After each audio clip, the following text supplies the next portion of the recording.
Buongiorno, sono Adriana Zeriul, titolare dell'azienda agricola Fiorrosso e passo la parola al mio marito.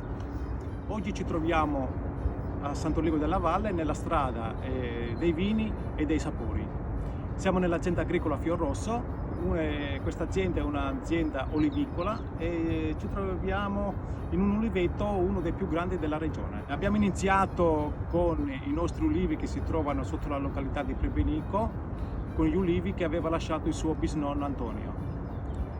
Nell'80 abbiamo piantato altre piante e nell'85 c'è stato un problema di gelata e ci sono morte tante piante, ma tante piante abbiamo ripiantato.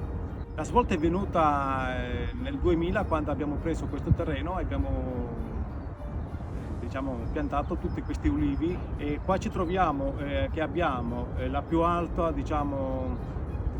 percentuale di bianchera, che è la varietà autoctona di Trieste. Questa pianta ha una caratteristica: come pianta ha la foglia a elica per via della bora, e l'altra caratteristica è l'olio che dà questa pianta, che è un olio di alta qualità. Le caratteristiche della bianchera sono che a naso ha delle sensazioni di foglia.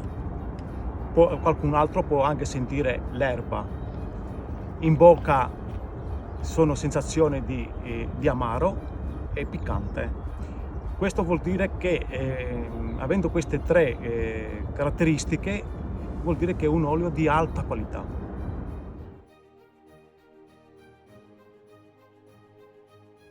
L'olio si assaggia in bicchiere.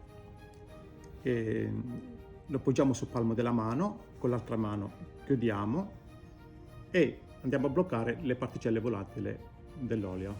Portiamo al naso e qua sentiamo la foglia e il cardo, dei sentori di carciofo. Dopo lo portiamo in bocca